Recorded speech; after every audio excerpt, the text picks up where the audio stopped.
warahmatullahi wabarakatuh. Kami dari kelompok 2 ingin mempresentasikan materi kami, yaitu Organisasi Manajemen Perusahaan Industri UMKM Geprek Bensu. Sebelumnya, perkenalkan, nama saya Ahmad Asep Nur Fadilah. Saya Adam Saparozak. Perkenalkan, saya Atfia Novita.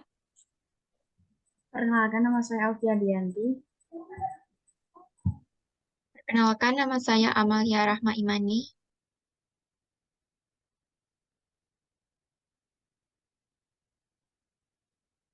Oke. Selanjutnya di sini ada table of contents. Pertama, profil Geprek Bensu. Kedua, EFA dan EFA. Ketiga, analisis SWOT. Dan keempat, yang terakhir, yaitu kesimpulan. Ya, di sini saya akan menjelaskan profil singkat dari UMKM Geprek Bensu.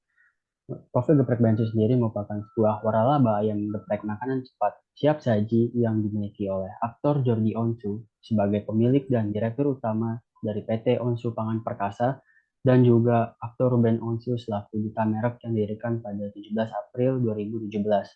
Dan untuk kantor pusatnya sendiri terletak di Kemang, Jakarta Selatan dan telah memiliki cabang sebanyak 110 gerai. Dan untuk produk yang ditawarkan oleh Geprek Bensu ini terdiri dari menu spesial dari Geprek Bensunya sendiri, menu spesial, menu mie, dan menu yang lainnya yang bersifat makanan pedas. Selanjutnya akan dijelaskan terkait analisis faktor secara internal dan eksternal dari rekan saya. Baik, terima kasih kesempatan yang sudah diberikan. Nah, di sini saya akan menjelaskan mengenai analisis faktor internal dari UMKM Geprek Bensu. Nah, seperti yang kita tahu bahwa UMKM Geprek Bensu ini adalah UMKM yang bergerak di bidang kuliner, khususnya dalam penyajian menu makanan olahan ayam geprek. Nah, di sini sudah ada 7 faktor internal yang akan mempengaruhi kinerja dan keberhasilan di bisnis ayam geprek Bensu ini. Nah, untuk faktor internal yang pertama yaitu ada produk. Nah, produk ini menjadi sebuah keunggulan dari UMKM Geprek Bensu di mana produk itu harus berkualitas dan tentunya menarik perhatian pelanggan dan tentunya dari produk tersebut akan meningkatkan loyalitas pelanggan. Kemudian yang kedua adalah ada layanan, di mana pelayanan yang baik itu menjadi faktor penting dalam sebuah bisnis kuliner. Dan di sini UMKM Geprek Bensu itu memastikan bahwa seluruh karyawan itu dapat memberikan layanan yang baik kepada pelanggan agar pelanggan itu bisa merasa senang dan juga nyaman saat mereka menikmati ayam geprek Bensu. Lalu faktor yang selanjutnya adalah manajemen, di mana manajemen ini juga mempengaruhi keberhasilan suatu bisnis karena manajemen yang dijalankan dengan efektif, efisien, dan juga baik akan menentukan juga keberhasilan dalam hal manajemen keuangan, manajemen staf, dan juga manajemen operasional dalam UMKM ini. Kemudian faktor selanjutnya ada SDM atau sumber daya manusia. Nah, di sini UMKM Geprek Bensu ini memastikan bahwa karyawan yang mereka miliki itu punya kompetensi yang memadai dan juga mampu untuk memberikan kualitas layanan yang baik kepada pelanggan mereka. Lalu faktor selanjutnya ada branding atau merek yang menjadi identitas dari bisnis UMKM Geprek Bensu ini. Nah, dengan adanya branding ini maka UMKM Geprek Bensu ini akan mudah dikenal atau mudah diingat oleh para pelanggan mereka. Selanjutnya ada dari aspek finansial, di mana aspek finansial ini juga penting dalam sebuah bisnis karena jika finansial sebuah bisnis itu sehat atau keuangan mereka itu sehat, maka mereka bisa mengelola bisnis itu dengan baik dan juga tentunya nanti akan menghasilkan keuntungan yang banyak juga. Lalu faktor internal yang terakhir itu ada inovasi, di mana inovasi ini sangat penting dalam sebuah bisnis karena dengan inovasi maka bisnis itu bisa bersaing atau bisa berkembang dan bisa bersaing secara sehat dengan para kompetitor yang sejenis dengan UMKM ayam geprek Bensu ini. Demikian yang dapat saya sampaikan. Untuk materi selanjutnya akan disampaikan oleh rekan saya. Terima kasih. Baik, saya lanjutkan terkait analisis faktor eksternal yang terdapat dalam SWOT. Tentunya untuk eksternal ini ada opportunity and threat. Opportunity sendiri merupakan peluang. Peluang yang dapat dimanfaatkan oleh UMKM geprek Bensu adalah terdiri dari yang pertama itu tingkat inflasi negara yang masih dalam batas kontrol yang terkendali. Tentunya untuk tingkat inflasi negara ini mempengaruhi adanya aktivitas ekonomi yang berlangsung di sebuah negara. Kalau misalkan untuk inflasi di sebuah negara ini terkendali, maka akan berdampak juga terhadap growth rate dari sebuah ekonomi dan termasuk dari UMKM geprek Bensu itu sendiri. Lalu selanjutnya itu permintaan konsumen terhadap makanan pedas ini cenderung meningkat. Tentunya ini bisa dilihat dari berbagai gerai makanan pedas yang bisa dilihat dari beragam lokasi dan juga dari beragam produk yang ditawarkan oleh UMKM. Makanan pedas ini tentunya adalah disebabkan oleh peningkatan demand yang ada sih, sehingga tentunya dari UMKM ini mempunyai peluang untuk menghasilkan sebuah supply makanan pedas terhadap pasar konsumen tersebut. Lalu selanjutnya yaitu potensi pasar cukup besar. Selain dari konsumen terhadap makanan pedas ini, tentunya kita bisa lihat dari lokasi geografisnya sendiri bahwa Indonesia ini merupakan sebuah negara yang terkenal dengan konsumsi makanan pedas tertinggi di Asia ataupun di dunia, karena tentunya bisa diketahui dari warga lokalnya sendiri sering menggunakan berbagai rempah-rempah dan tentunya berbagai makanan yang pedas. Jadi sehingga sebuah pasar ini menjadi peluang yang dapat dimanfaatkan oleh UMKM geprek Bensu. Lalu yang terakhir adalah perkembangan teknologi sangat pesat. Perkembangan teknologi ini bisa mampu mempengaruhi efektivitas dan efisiensi dari adanya proses pembuatan makanan pedas. Tentunya dari perkembangan teknologi ini mampu mengembangkan adanya sebuah peluang di mana sebuah perusahaan ataupun UMKM mampu meningkatkan kembali proses bisnisnya dan proses produksi sehingga mampu berjalan lebih baik dan operasionalnya lebih murah. Dan selanjutnya saya akan menjelaskan terkait threat ataupun ancaman.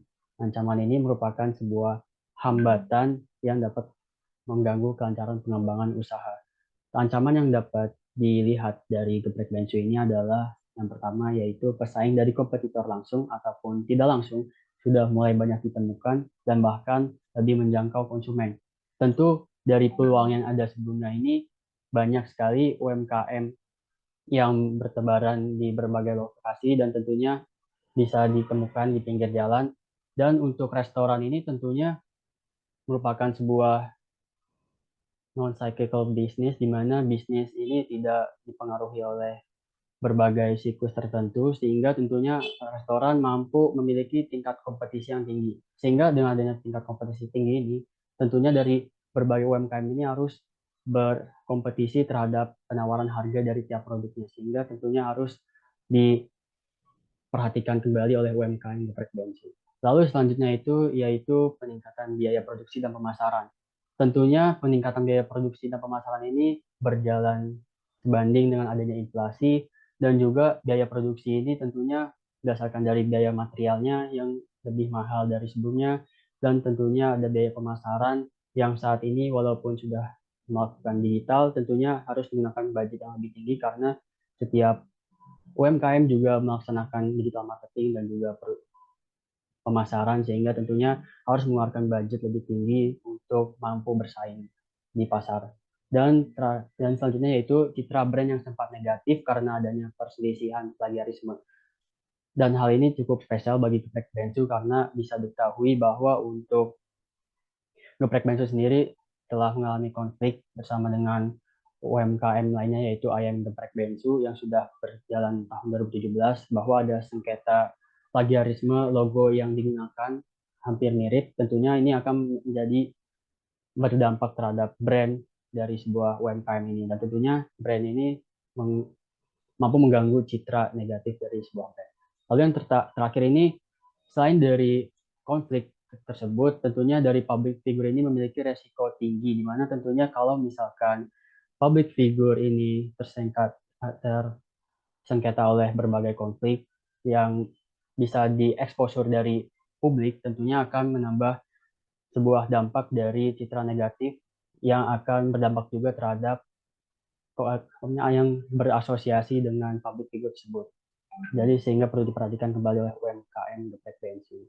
Dan untuk selanjutnya, rekan saya akan menjelaskan terkait matriks SWOT yang telah berasal dari analisis faktor eksternal dan internal. Baik, untuk materi selanjutnya yaitu matriks SWOT.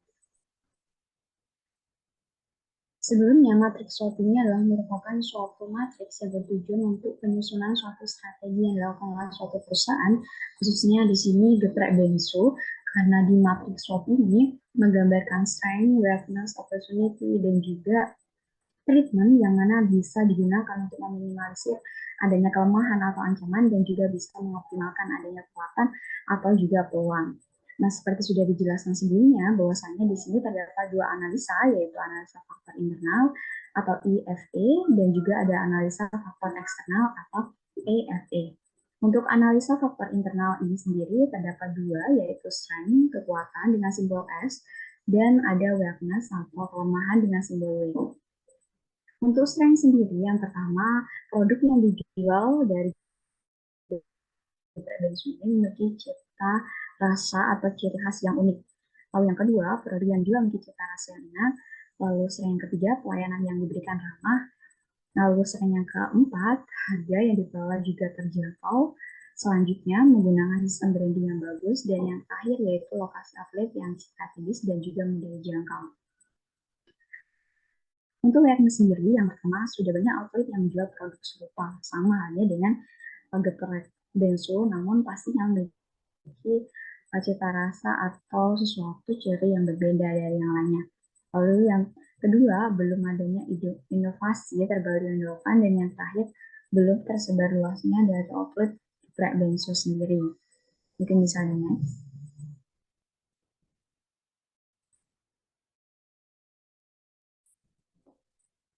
Nah, ini merupakan salah satu dari analisa faktor eksternal. Yaitu yang pertama ada opportunity atau peluang dengan simbol O. Yang pertama, tingkat inflasi negara masih dalam batas kontrol yang terkendali. Lalu permintaan konsumen terhadap makanan pedas cenderung meningkat. Dan yang terakhir, potensi pasar cukup besar, perkembangan teknologi yang sangat besar. Nah, di sebelah dari peluang ini memiliki dua kolom lagi. Yang pertama ini merupakan strategi SO, yaitu strategi dari strength dan juga opportunity. Yang mana yang pertama melakukan inovasi baik bentuk, rasa, atau yang lainnya. Yang mana ini merupakan suatu strategi dari S1, S2, O2, dan juga O3. Lalu melakukan inovasi terhadap pelayanan yang ada di dalam outlet, yang mana ini merupakan suatu strategi dari S3 dan juga O3. Lalu memberlakukan diskon atau suatu event-event tertentu, yang mana ini merupakan suatu strategi dari S4, O1, O2, dan juga O3. Yang selanjutnya menggunakan secara rutin dan melakukan promosi atau branding di sosial media, yang mana ini merupakan suatu strategi dari S5, O2, dan juga O3. Dan yang terakhir, memperluas atau menambah outlet, sehingga outlet dapat tersebar luas dan mampu memperkuat branding, yang mana ini merupakan suatu strategi dari S5, S6, O2, dan juga O3. Di sebelahnya lagi, ini merupakan suatu strategi dari WO atau weakness dan juga opportunity. Yang mana yang pertama yaitu melakukan perubahan atau penambahan pada produk agar terlihat berbeda dan memiliki sisi uniknya. Yang mana ini merupakan strategi dari W1, W2, O2, dan juga O3. Yang terakhir, melakukan riset pasar guna mendapatkan outlet pada lokasi yang strategis, serta memperluas dan menambah outlet. Yang mana ini merupakan suatu strategi dari W3, O2, dan juga O3. Mungkin bisa di next.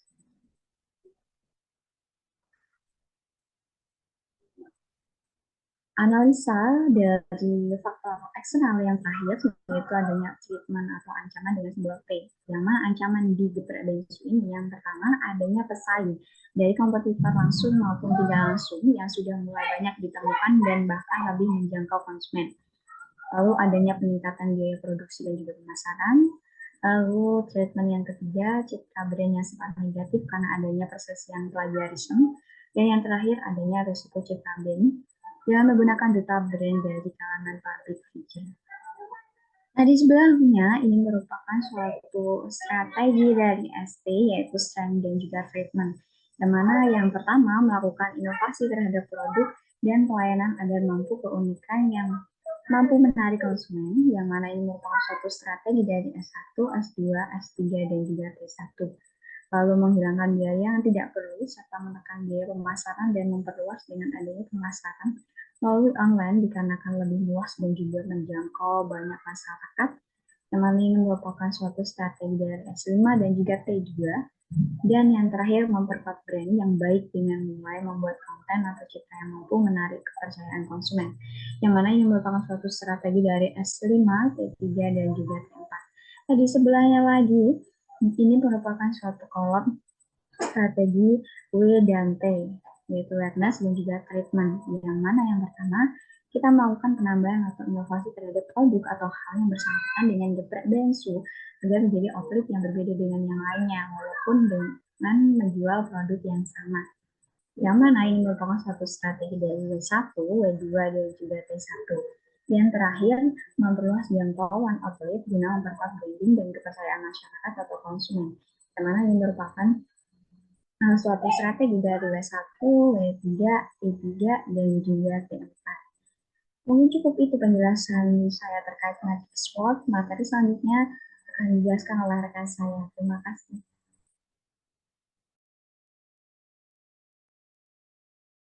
Terima kasih. Selanjutnya, saya akan menjelaskan tentang diagram Cartesius SWOT, yaitu terdapat hasil data kuesioner tentang analisis SWOT geprek bensu. Bentuk kuesioner tersebut terdapat bobot dan rating, di mana dalam bobot tersebut terdapat 5 skala, yaitu skala pertama tidak penting, skala kedua kurang penting, skala ketiga penting, skala keempat sangat penting, dan skala kelima sangat penting sekali. Kemudian dalam rating terdapat 4 skala, yaitu skala 1 tidak kuat, skala 2 kurang kuat, skala 3 kuat, dan skala 4 sangat kuat. Dan berikut adalah hasil kuesioner dari responden. Contohnya yang pertama, pada variabel strength, yaitu produk yang dijual geprek bensu memiliki ciri khas yang unik. Dalam gambar tersebut, nilai bobotnya terdapat 3 dan nilai ratingnya terdapat 3 juga. Next.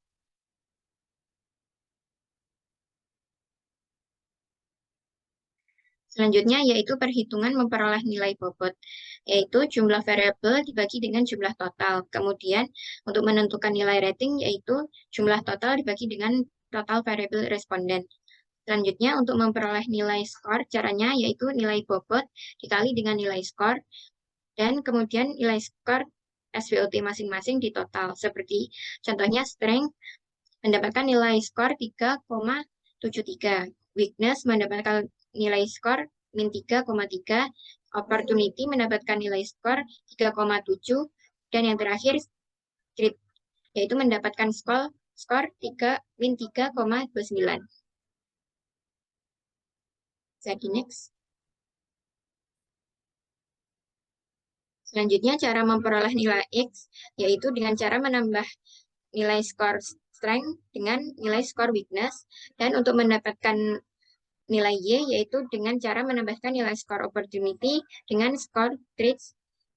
Selanjutnya didapatkan nilai X sama dengan 0,43 dan nilai Y didapatkan 0,42. Pada analisis diagram Cartesius SWOT, geprek bensu terletak pada kuadran 1, yaitu termasuk growth oriented strategy. Selanjutnya akan dijelaskan oleh rekan saya. Terima kasih.